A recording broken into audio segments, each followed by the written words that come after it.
you son of a bitch. Cause Punsh drunk loves you.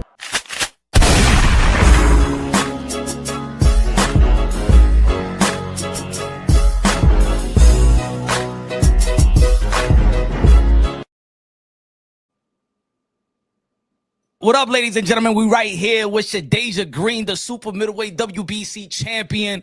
What's good? What's good? What's new? What's popping? Nothing, man. You know, just working hard. That's the WBO, IBF, and Ring Magazine champion. I believe Franchon got the WBC. My fault. A champ is a champ. A champ is a champ. The Ring Magazine, the most important one, the most prestige belt. Yeah, that's you just got that, right? Yep, just opened it up, man. It came like a delivery from the gods, man. Suitcase, Kate, cover for the belt. It was beautiful. You know what? The thing that I was thinking about was that the Cruz de Jour, you was fighting for the WBC vacant, right? Yes. That's so I had that in mind. I was also there when you beat Savannah Marshall in Madison Square Garden in your last fight. Yeah. That was a great performance. I think you had the best performance of the night. I think you stole the show. Did you get your 250K? Did you get Everybody always asks me that. Let's keep that on the hush. They hold their word, They do what they say they're gonna do, All right, the tax man, she ain't getting nothing, all right? She ain't getting nothing. Right. There we go. Yeah, they coming for theirs. Yo, but of course, women boxing is really on the map right now. I think it has hit its peak, and your name is up there with the Amanda Serrano and the Katie Taylor and the Claressa Shields, Shadaisa Green, Alicia Baumgartner, Michaela Mayer, everybody, man. How you feel about the women boxing from when you became pro to where is it now? How you see it? Oh my God, it's like black and white, Shout out to Jake Paul and Nikisa MVP for being a part of that, a huge part of that. Claressa Shields has done a major, did some real work. So just to see how it's playing out and the love that the females get, sometimes I'm on Facebook and I'm arguing with fans and they want to be mean so bad, and I had to hit them like, look, man, I'm just here interacting with y'all, and I'm just glad you guys are talking about it. So sometimes I'm just grateful for that, So it's a beautiful thing to see that the women are getting their just due. That's what's up. I remember in one interview, I believe I saw an interview a while ago with you, and you said that your first fight, you barely made money. You made McDonald's money or something like that. You didn't even get paid. My first couple of fights, like maybe at least 5-6 fights. I was just basically going to McDonald's afterwards. No money, nothing. And what kept you positive? Like, you risking your life, but literally for free. You know what I'm saying? And come on, boxing is what they say the toughest sport in the world, or the toughest sport ever. What made you stay disciplined and made you stay kept the faith that this is gonna be you're gonna be making a living doing this? I kept my head down, stayed locked in, and my whole dream was to be a world champion, undisputed world champion. And I wanted to be mentioned alongside the greats, be mentioned as one of the greats. And so I put in that work. I paid my dues then to get what I have now. I'm sorry, Troy, stop.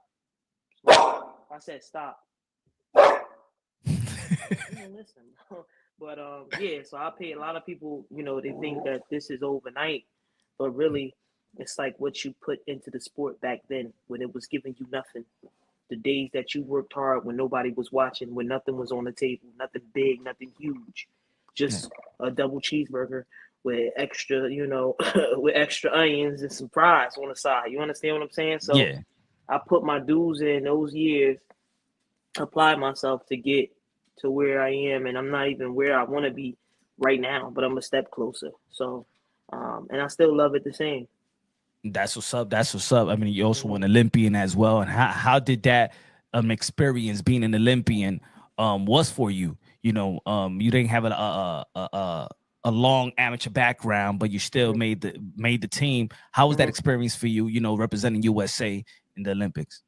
It was great, but my Olympics was in Kazakhstan, and that was the world championships. My weight class at the time wasn't in the Olympics, but I was on the team, Mhm. so they only had 3 female fighters, and I supported them 100%.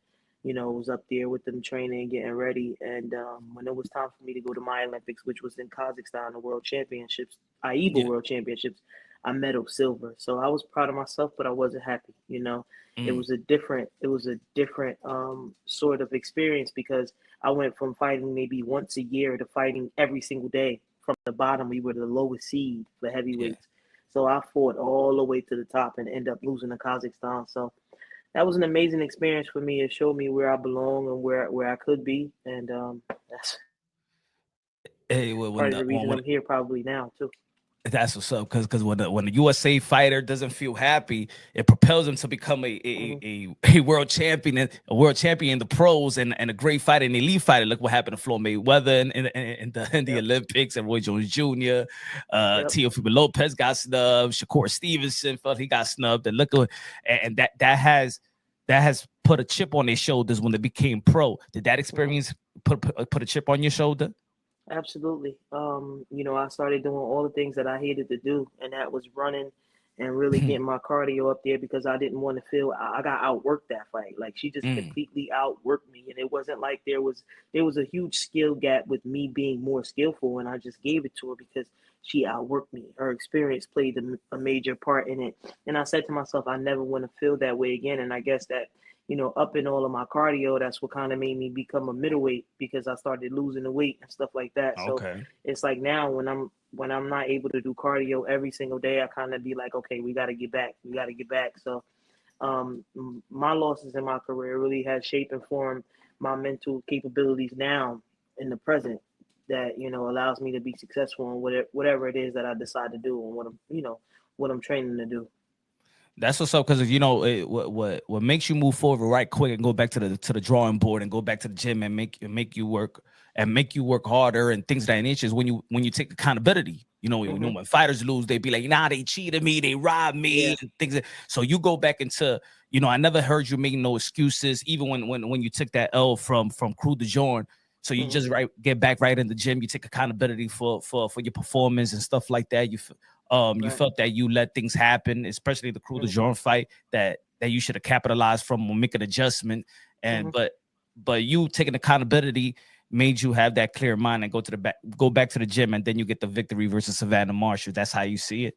Yeah, absolutely. I never really went into detail of everything that took place Hmm. prior to the franchise Cruz Deserve fight, but I had went through a lot as far as my personal camp is concerned, and it showed, what I went through, and she was the better fighter that night, and I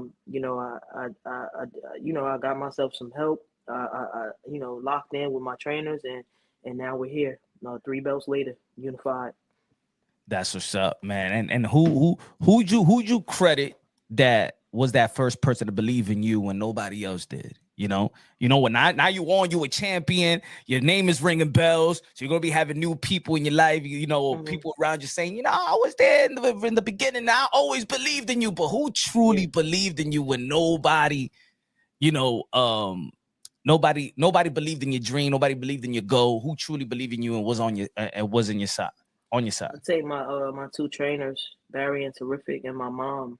You know, Mm. um, she's the one that took it a step further and said, "Hey, if you really want to do this, then because I was working where I was living, like I was a living manager. So she took the initiative to say, "Hey, you got to move out then and quit this job and give it 100%."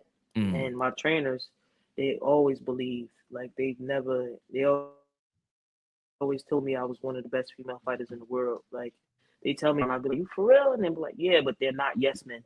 So there's a fine line between, telling your fighter what you feel about them and just completely, just literally being a fan of theirs. They're not fans of mine. They're not yes men. I don't tell them what to do. I do what they say. Mm. It's funny because I learned about fighters who don't really stay in a gym until it's camp time. And here it is. I have nothing so soon on the table, and yet they demand that I be in the gym every single day. So today was a rough one. We worked at least 90 minutes straight just on technique, bag, Mm. and pads, and I'm like, I'm like, B, that was 90 minutes. He was like, oh, it was about 15. And I'm looking at my watch and it says 90 minutes. Yeah. So yeah, You're a gym rat. yeah, I'm definitely a gym rat. And my mother always say that I've always been in somebody's gym. So and Mm. then, once I got married, before I even got married, I'd say my wife has always been a constant force of support and Congrats, belief. congrats. Yeah, she's always thank you. She's always been even when it was gray, and when it's gray for us fighters, it can get real sticky. We turn on a lot of people, and instead of playing into it, she encouraged me. She found me a therapist. She stood by my side, and I remember her first words after I lost. She said, "You're still the best female fighter in the world. You'll be okay." Mhm. So I got a great support system, a great belief system, and the same people are still rocking with me till this day. Yo, that's what's funny that you went in to talk about that, because when I was driving earlier, I said, because I like to ask certain questions that truly people don't really ask and things of that nature. Hmm. Because I'm a real fan of boxing, but I'm a real fan of what y'all do in the ring, risk y'all Right. lives. You know what I'm Hmm. saying? When is it tough turning it on and off? I always say that every boxer got to be bipolar in a Yeah. sense where they go to gym, they got to turn into somebody that you just can't go home and be that same person, right? Right. When is it harder turning it on and off in terms of when once you finish a fight, all right, that war mentality. Now you're dealing Hmm. with your family, you're dealing with Yeah. your wife. How Yeah. long does it take you to turn it off Well, after? in the past, it was tough. I'm not gonna lie. I had a hard time dealing with that because I had a stepdaughter, a daughter, and I have my wife. And this household is full of women because I'm still a woman. I don't want to be known as anything, but I love being a female. I love being a woman. I get my hair, my nails, and my feet done. This is the longest I've been woofing my dreads. I'm just trying to figure it out. But I got two nieces, and I got a host of nieces and nephews that I'm very, very influential in their life. Like I'm not just the aunt. I'm damn near like their second parents. So I realized that there was a switch in me when it was like I couldn't have that. I kind of realized it was different in sparring. I stopped trying to kill. Mm, And so I became soft, and I'm like, okay, I realized that. And my trainers are saying it, like, you're not mean no more, Shadasia. And it's mm, now I know how to control it. I know how to have it. Like now I'm back mean when I need to be, and I turn it off. Like I got a golden doodle now, yeah. like a dog, and Okay. that's my partner. And so there's different aspects of my life. I know to some it may seem like a dog, come on, but like my this is all a part of my family. I know how to turn it on, and immediately after I do what I'm supposed to do and I handle business, I turn it back off. So Like. so that's interesting. That is interesting. Mhm. So what would you say to a fighter like I remember when Javante Tan Davis leading up to his Lamont Roach fight when he was talking about that he want to seek therapy but he's scared but he don't want to because he feels like if he goes to therapy, basically he's not gonna have that killer instinct. So he chooses Mhm. not to go to therapy, right? So what would you Mhm. say to fighters that because I do believe that fighters, especially in your line of work, they do need that therapy after it's like going to war. You know what I'm saying? Y'all going Right. to war, and then after that, even look what happens to soldiers and things of that nature when they come right back from doing what they have to PTSD. do. Right. Yeah, So exactly. so what I would say is this. First of all, I'm a total different person than what people may seem like. People think, like people say to my wife, like, oh my God, like how is she? They deem me unapproachable, and then when they realize my character and my personality, they realize I'm just a sweet, funny person. Yeah. But I can see where Tank's struggles are, but he has to entrust that he's around the people that he can be his honest self with. I don't really surround myself around a lot of people, so that the people that I do surround myself around, they understand that I'm gonna cry when I watch movies like Blindside, or they like I'm so soft with my niece that she got me wrapped around her finger. I give her anything. I take her, I do her feet. It's like basically you got to be able to entrust your small environment, your small group of people, so that you don't have to put on. Yeah. I wouldn't spend too much time with people who I have to seem vicious to. Mhm. I only do that for fight week Yeah. and sparring and in camp.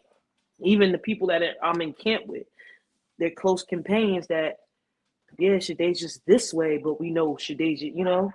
Yeah. So it's kind of cool. You know, I'm sorry about that. It's all right. He hear other dogs and he just and then he cry and whine like a girl. But yeah, I would say that basically you just got to keep yourself surrounded around the people that you're okay with being your true self with. And if you're not okay with being yourself, limit your access. Limit the access that you have to you, you know. Mhm. Um shoot, I'm still trying to figure out how to be a professional fighter and capitalize off and market myself and do different things with different brands because they want you to put it all out there. Yeah. Social media, you got to post, you got to do this, you got to do that. Yeah. When I really just want to spend time at home, I'm sitting at home and ready to go do my class and cook me a homemade lettuce burger. And my thought process is not to get up and say, "Oh, hey, this is what I'm Look at doing." You me. understand what I'm saying? Like that's just not my thing. Like you'll never know. I went and spoke to a bunch of kids yesterday if I didn't post it. Oh yeah, yeah, yeah. You never That know that I sometimes I pack bags and feed the homeless on a Sunday. It's really not my thing to just. mhm.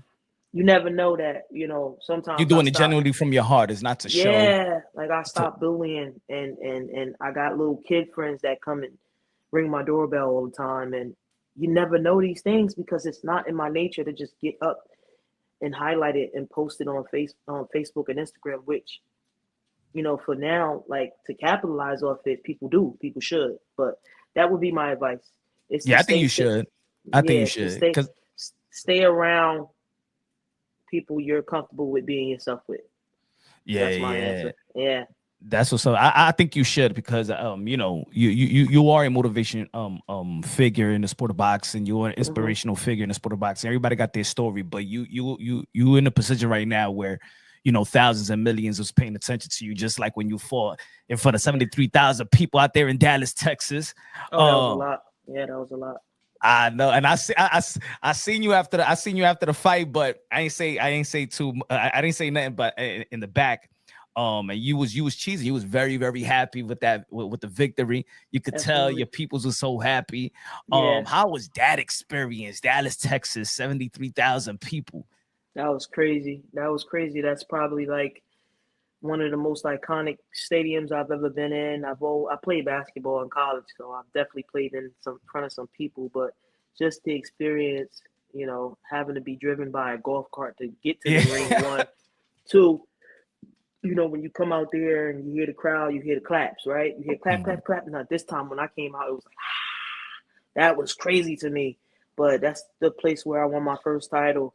And I Yeah. just remember my mom and stepfather was soaking it up because I had put them in floor seats where they probably couldn't see as much. So I was so like in awe that I wanted to just spend as much time with my wife and my coaches and we chilling in the back. They got a VIP area in Yeah. back of the seats. So I moved my mother and my stepfather to the front where they really could see, and they were so happy. And my mother was like, "Yeah, give us these seats from now on." I'm like, "All right, mom." She's like, "And go get me a drink. Go get." Like, oh, okay. So I just won the title, but I'm a waitress now. Yeah. Like, so that was cool, to see Amanda and Katie do. What an incredible fight! That was a thing of beauty. Just all the people that were in attendance, but I really didn't get a chance to even see the people. I was just so like, yeah, I accomplished my first goal, and that was to win the world title. And shout out to the WBO, they allowed me to do that. So yeah, that was the moment. Shout out to the WBO. Shout out to MVP Promotions. That Yeah, you facts. you're signed to MVP Promotion. How did you get that deal from MVP? Shout out to Amanda Serrano. Yeah, you just said it MVP. right there. You Yeah, just said it. Yeah, Amanda Serrano had been and her manager and trainer um Jordan. Jordan, they've been speaking highly of me. And it was supposed to be with sparring, and Amanda was completely down, but Gary Starks, the other trainer, was like, "No, she's too big." Gary Starks from New York come back, and they would bring their fighters with my second trainer, Terrific, to spar, and we kind of grew a relationship. And they watch me and they say, "Yo, you got it. You really, really good." And I'm like, "Nah, I'm not the type to bleed my own hype." So I told him I was a huge fan of Amanda and Jordan. They started reaching out to me and just wishing me luck on things, and I ended up introducing them to my whole team, the managers at my time. I introduced them to everybody, and they when they got signed with MVP, I was happy. I was extremely proud for them because I felt like nobody deserves it more than Amanda. She's been putting in the The work for work. years, and so when I seen her get that opportunity, I was happy. And I was their second signee, and I give all that props to Amanda and Jordan. They kept mentioning my name, and they gave me a chance to come out, and that's when I fight Oglita Suarez on one of Jake's cards, and I ain't do too bad, and they wanted, they wanted to work with me, and it took off from there. That's what's up. Most valuable promotions, Nakisa, Jake Yep, Paul, yep, really, real good. really, Yep, really putting emphasis on the gentleman's sport. We always hear that boxing is a gentleman's sport, but for what right. they doing for women, that's gentleman like. I don't, to be honest, I don't even know where women boxing would be right now if it wasn't for MVP. It's not a Like, lot of promoters that are taking a liking the way they are, and the way they're giving these female fighters chances and signing multiple female fighters. And um, I've seen people try to, replicate it, but yeah. they don't have the force, they don't have the necessities that it takes to really build these female fighters and their platforms. So one of the biggest fights that needs to happen in women boxing, as we all know, is you versus Claressa Shields. That's the Absolutely. fight. Look. She just said that she locked down an $8 million deal, $3 million bonus. I think Hmm. it's great for anybody that get compensated right, especially for risking their lives. Hmm. She even got mad at me. She got mad at me. Uh, She said she want to sue me. I She heard, want I see that. to. She want I to sue said, you said not before the holidays, not before Christmas. Get Come out. on, now, come on. It's Thanksgiving. Why? Yeah, that's the What's family. going on, man? Every time Clarissa does get a little annoyed, she like, I'm gonna sue and Yeah, ah. yeah. But shout out to Clarissa Shields though. But that Hmm. is the fight. That is the fight that is the prime. Like if we already had Amanda Serrano versus Katie Taylor, three Hmm. fights of those. It was magical. It really put women boxing where it needs to be. But then when we're looking at these other potential fight, the fight that just comes to mind is Shadaisa Green and Claressa Shields. Hmm. And I'm seeing in her division, in the heavyweight division, let's be honest, it's not a glamour division. It's probably is it the weak? It's kind of a weak division, in my opinion. I think that a fight with you and 100 in the super middleweight division, I think will be a fight that's needed. What do you think about that fight? Y'all been going back and forth, on Twitter, on interviews and stuff like that. Hmm. It doesn't seem as cordial as it used to be. What do you feel about a fight with you and Claressa Shields? I think that would be an amazing fight. I think that fight will break barriers all across the world. Clarissa Shields is a phenomenal fighter, a great fighter, has done a lot in the sport. And I think of myself as a great fighter as well. I think that we would bring the best out of each other. We have history. We've been in the ring together before. Mhm. We were friends.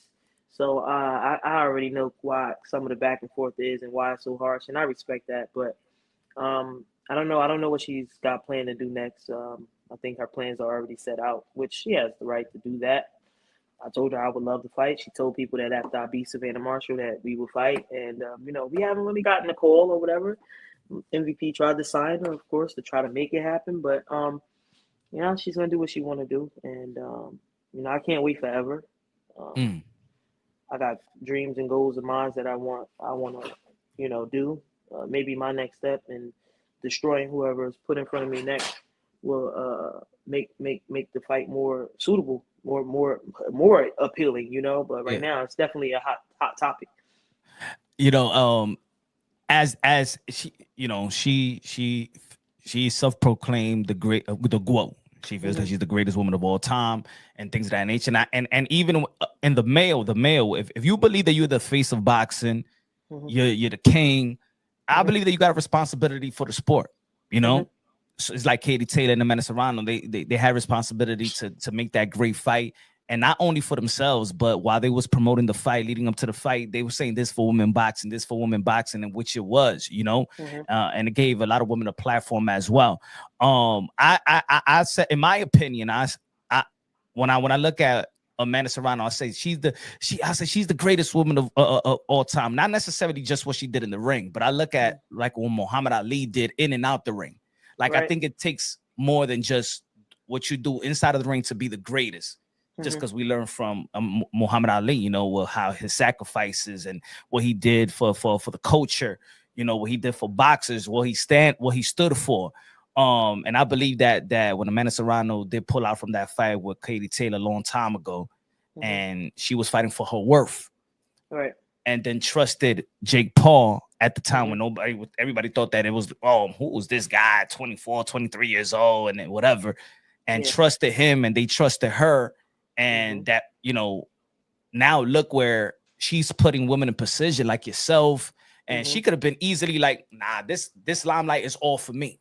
Like, I don't give a damn. Nah, I don't want all these women to sign to the same promotional company as me. But no, she's built, you know, as she's rising, if she's letting everybody bringing else everybody rise along with her. Yeah. You know? And I think that's why, for me, as I look at it, is GOAT. It's GOAT talk. Absolutely. I 100% agree with you. 100%. There's nothing you said that I disagree with. Amanda Serrano, she's got to be she's a special type of person. Her and Jordan together, they're a special type of duo. And when you talk about the greatest of all time, you got to say that for every reason you just said. She could be selfish. She could be, she been around the sport a long time, and she's finally getting what she deserves. Who wants to share that, right? Exactly. Yeah. Respectfully, who else would share? Like, who else would be like, okay, no problem, I'll share it. Yeah. I mean, I've been boxing since some of these girls have been in diapers, but nobody else is raising their hand to do that. Who else has? Can you tell me one other person who has multiple female fighters, who is all about, hey, okay, I'm gonna fight Katie. I need this card to be all full of women. And has male fighters and putting them on, you know?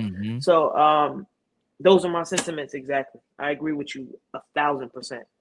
That's what's up. So that's the reason why people want to sue me. That's all. Hey, you keep quiet. You know, Christmas and Thanksgiving coming. Hey, you got $8 million, baby. You got $8 million. It's real. It's real. You heard? It's real. Oh, but yo, that is a fight. And of course, look, and I also said this. You got that big deal. Even when the Canelos and the Floyd Mayweather got their big deal, we're saying who's on the deal. When Canelo Alvarez got that $250 million, 11 fights, we're like, are you gonna fight the trilogy with Triple G? When Mayweather got that money from Showtime, that 7 or 7 fight deal, we like, all right, are we gonna fight Manny Pacquiao? Right? At the end of the day, the boxing fan is gonna want to see the matchup. So when we hear you got the deal, it's Shadaisa Green in it. Nah. So I don't give a damn about the deal. I'm a fan. If it's not Shadaisa Green in it, respectfully, a rematch with Cruz de Jean. And I know they trying to. I know there's people or fans that try to use this triangle theory. Oh, you lost to Cruz de Jean, and Cruz de Jean lost to Claressa. They never say that Cruz de Jean lost to Savannah Marshall. Exactly. Did that fight happen? I thought I watched it. Yeah, exactly. I thought I watched it. Like, that's a way. That's a way to neglect the fact that she needs to fight you. Yeah, I'll be laughing at it though. Exactly. I'll be behind my keyboard upset. I just be sitting I'll be sitting there giggling like, bro, why are you yelling, bro? And then I catch him. They're like, I'm not yelling. I'm like, I'm just playing with you. Like, I'm just, but I'm not. I'm getting ready to go do this class now. So when I'm not doing that, I just really be scamming through social media, just seeing and taking pictures with my eyes, and I come back like, then you say, you say you be having fun. You be fun. I be having fun. I be interacting with people. I be having fun. Life is about laughter, not stress. Stress is killing people. You understand? Thanks, man. You hear that? You hear that, Claressa? Hey, don't shit. Have fun, but you go on a hit list, so you got to jail. Nah, you gonna be on a hit list. I gotta make it happen. We on each other's, man. Yeah, man. But I know you got to go to your class. You know what I'm saying? You're welcome anytime. You're a champ. You're a queen of the sport. I'm very happy for you. Even from the three years ago when I was talking to you, I think you wasn't even signed an MVP yet. When I had probably not. Yeah. Nah. Probably not. Yeah. You know, I think I heard about you when first time. I think with Kenny Porter. I think was it Kenny Porter? Yeah. It was. I was on the Kenny Porter. See, okay, you know me for a while. Yeah, that was Yeah, a long time ago. long time Shout out to ago. Kenny Porter, man. We He's at a good his guy. gym, the high performance gym. Yep. High performance center. Yep. Him and Sean Porter. Yeah, shout out to Sean Porter, Kenny Porter, Yep. and shout out to MVP, shout out to the Shadaisa Green. Do your thing. We right here for you, champ, Appreciate you, and man. we support you and can't wait to see the next fight, the next move. Claressa Shields, let's go. The biggest fight in the sport of boxing. Green real. Shields. Yeah, like that. All right. Shout out to you, man. Thanks for having me. Thank you. I Happy appreciate holidays. you. God bless, man. Oh, I'm gonna have a happy holidays. I know you will. Thank you. Chill on the interview so we can make sure for you end All up right. in court. All right, bro. Much love. Much love. Shout out to Shadaisa Green, the champ, the unified champion in the super middleweight division, the WBO, the Ring Magazine, the best belt, the best prestigious belt. Shout out to MVP, Nakisa, Jake Paul. As we all know, that Jake Paul gonna be facing Anthony Joshua in December 19th. Is crazy. Hopefully she could be in that card. If she's not gonna be in, if she's not gonna be fighting Claressa Shields next. But yeah, man, hopefully she get a big fight. I think she deserved it after the Savannah Marshall. You already know that was the best win of Claressa Shields' career. Savannah Marshall, she was the only one, the woman that beat her in the in the amateurs. So Shadaisa Green did her thing versus Savannah Marshall out there in Madison Square Garden this past the couple of several months ago. So hopefully we get that fight done. Shout out to everybody, man. Support women boxing. This is Punsh Boxing, aka Mr. Moonshine himself. Love y'all. God bless, and on to the next.